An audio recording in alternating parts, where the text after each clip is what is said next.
Assalamualaikum warahmatullahi wabarakatuh. Selamat pagi, siang, sore, dan juga malam untuk Bapak Ibu dosen dan juga rekan-rekan sekalian. Sebelumnya, perkenalkan kami dari kelompok 4 yang beranggotakan Eka Fitriana, Dimas Yusuf Aufa, Lanang Kukuh, Anissa Syaifa Pambaruni, dan saya sendiri Putri Ayu Wulandari. Pada kesempatan kali ini, kami akan membahas mengenai analisis dari kasus pemalsuan bilet giro yang dilakukan oleh oknum pegawai Bank BNI. Bahasan yang pertama akan dimulai dari kronologi dari kasus tersebut. Kronologi kasus secara ringkas. Kasus ini merupakan kasus pemalsuan bilet deposito yang terjadi di Makassar, Sulawesi Selatan oleh oknum pegawai Bank BNI kantor cabang Makassar.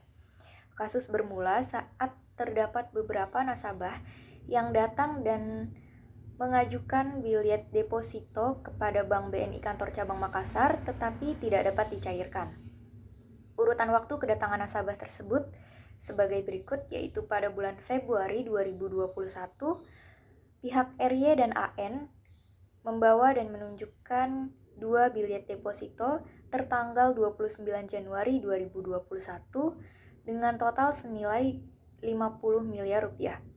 Lalu pada bulan Maret 2021, secara berturut-turut datang pihak IMB atau pihak Andi Idris Manggabrani membawa 3 bilet deposito tertanggal 1 Maret 2021 atas nama PT AAU, PTNB, dan IMB dengan total senilai 45 miliar rupiah. Lalu pihak HDK di bulan yang sama membawa dan menunjukkan 3 bilet deposito atas nama sendiri dan atas nama pihak HPT dengan total senilai 20,1 miliar rupiah. Secara keseluruhan terdapat 9 bilet deposito dengan total senilai 110 miliar rupiah. Namun, setelah dilakukan pengecekan oleh Bank BNI kantor cabang Makassar, ditemukan 4 kejanggalan pada bilet tersebut. Kejanggalan yang pertama, kertas yang digunakan untuk bilet deposito tersebut hanya berupa kertas hasil scan. Yang kedua, seluruh bilet yang ditunjukkan pihak RY, AN, HDK, dan HPT memiliki nomor seri yang sama, padahal seharusnya nomor seri pada setiap bilet deposito itu berbeda. Bahkan atas nama PT AAU, PT NB, dan PT IMB milik Andi Idris Manggabrani, nomor seri tidak tercetak jelas dan hurufnya buram. Lalu kejanggalan yang ketiga, seluruh bilet tersebut tidak masuk ke dalam sistem bank dan tidak ditandatangani oleh pejabat bank yang sah. Lalu kejanggalan yang keempat, bank tidak dapat menemukan adanya setoran dari nasabah untuk pembukaan deposito tersebut, yang mana artinya dana deposit dari nasabah tidak disetorkan untuk pembukaan rekening deposit di Bank BNI kantor cabang Makassar. Selanjutnya, setelah mengetahui kejanggalan tersebut, pihak BNI kantor cabang Makassar melaporkan kejadian tersebut kepada Bareskrim Polri pada tanggal 1 April 2021 atas dugaan tindak pidana perbankan serta dugaan tindak pidana pencucian uang. Pada awal bulan September tahun 2021, satu pegawai BNI kantor cabang Makassar ditetapkan sebagai tersangka dengan inisial MBS. Selanjutnya, pada pertengahan September 2021, penyidik Direktorat Tindak Pidana Ekonomi Khusus Bareskrim Polri kembali menetapkan 2 pegawai Bank BNI kantor cabang Makassar sebagai tersangka yang diketahui membantu tersangka MBS untuk menyiapkan bilet deposito palsu dan rekening fiktif. Kemudian pada bulan November 2021, tersangka diserahkan kepada Jaksa Penuntut Umum Kejaksaan Negeri Makassar.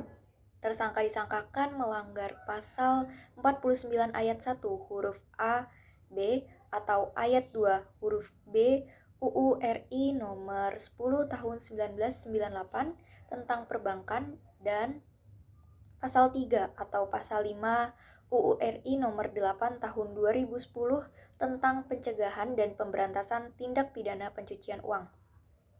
Kejahatan tersangka MBS mengakibatkan kerugian pada korban, yaitu nasabah atas nama HDK, HPT, dan Andi Idris Manggabarani dengan total senilai 65 miliar rupiah. Pada paruh kedua 2019, MBS menawarkan kepada nasabah RY dan AN untuk membuka deposito di BNI dengan mendapatkan berbagai macam bonus yang nanti akan bisa dicairkan pada tanggal 29 Januari 2021. Kemudian pada Juli 2020, MBS juga menawarkan kepada HN dan IMB dengan cara dana terlebih dahulu dimasukkan ke dalam rekening mereka. Kemudian pada paruh kedua 2020, MBS menyerahkan slip kepada para deposan yang dalam artian ini HN dan IMB untuk melakukan tanda tangan dengan alasan pemindahan dana deposito dari rekening bisnis ke rekening deposito. Namun pada kenyataannya, dana deposito yang ada di rekening bisnis ditarik dari dalam waktu bersamaan disetorkan ke rekening fiktif yang sudah disiapkan oleh tersangka. Kemudian pada akhir Februari 2021, MBS membayar biliet deposito RY dan AN sebesar 50 miliar secara langsung dan bukan dari bank serta tanpa melibatkan Bank BNI. Kemudian pada Maret 2021, MBS juga mengembalikan dan menyelesaikan klaim deposito kepada HJK sekitar 3,5 miliar yang juga dilakukan secara langsung oleh tersangka MBS dan bukan dari bank serta tanpa melibatkan bank. Kemudian pada April 2021, BNI Kantor Cabang Makassar melapor kepada Bareskrim Polri tentang dugaan tindak pidana perbankan dan tindak pidana pencucian uang. Kemudian pada awal September 2021, penetapan oknum pegawai Bank MBS disusul oleh 2 orang lainnya sebagai tersangka. Dan yang terakhir pada November 2021, penyidik Direktorat Tindak Pidana Ekonomi dan Khusus Bareskrim Mabes Polri menyerahkan tersangka dan barang bukti perkara pemalsuan biliet deposito nasabah pada PT Bank Negara Indonesia atas nama tersangka Melati Bunga Sombi. Tindakan yang dilakukan oleh MBS melanggar Undang-Undang Nomor 10 Tahun 1998 tentang Perbankan, Pasal 49 ayat 1 huruf A, yang menyebutkan anggota Dewan Komisaris, direksi atau pegawai bank yang dengan sengaja membuat atau menyebabkan adanya pencatatan palsu dalam pembukuan atau dalam proses laporan maupun dalam dokumen atau kegiatan usaha, laporan transaksi, atau rekening suatu bank. Melanggar pasal 49 ayat 1 huruf B yang menyebutkan anggota Dewan Komisaris Direksi atau pegawai bank yang dengan sengaja menghilangkan atau tidak memasukkan atau menyebabkan tidak dilakukannya pencatatan dalam pembukuan atau dalam laporan maupun dalam dokumen atau laporan kegiatan usaha, laporan transaksi atau rekening suatu bank. Melanggar pasal 49 ayat 2 huruf B yang menyebutkan anggota Dewan Komisaris, Direksi atau pegawai bank yang dengan sengaja tidak melaksanakan langkah-langkah yang diperlukan untuk memastikan ketaatan bank terhadap ketentuan dalam Undang-Undang Perbankan dan ketentuan perundang-undangan lainnya yang berlaku bagi bank diancam pidana. Selanjutnya, analisis kasus. Berdasarkan dengan kronologi yang sudah dijelaskan sebelumnya, di mana tersangka MBS dibantu dengan 2 tersangka lainnya memalsukan 9 biliet dengan total keseluruhan mencapai 110 miliar. Analisis kasus yang pertama adalah adanya tindak pidana pencucian uang yang dilakukan oleh para tersangka, di mana tersangka menarik dana dari nasabah kemudian mengalihkannya ke dalam rekening fiktif. Hal tersebut sesuai dengan pasal 3 Undang-Undang Nomor 8 Tahun 2010. Analisis yang kedua yaitu adanya kejanggalan dalam biliet giro. Kejanggalan tersebut terletak dari kertas yang digunakan dan juga nomor seri yang digunakan. Hal tersebut dapat dimasukkan ke dalam pasal 263 KUHP tentang tindak pidana pemalsuan dokumen. Dalam hal ini, tersangka memalsukan dokumen berupa biliet giro, mulai dari perbedaan kertas yang digunakan bukan merupakan kertas asli yang dikeluarkan oleh Bank BNI, sampai dengan nomor seri yang sama yang seharusnya berbeda, hingga nomor seri yang dicetak tidak jelas atau buram sehingga menyebabkan deposito tersebut tidak dapat dicairkan. Hal tersebut sesuai dengan pasal 263 ayat 2 KUHP. Analisis yang ketiga yaitu adanya tindak pidana perbankan yang berkaitan dengan perizinan, karena tersangka tidak memasukkan biliet tersebut ke dalam sistem bank dan tidak ditandatangani oleh pejabat bank yang sah. Dalam hal ini berarti tidak adanya perizinan mengenai depositor tersebut.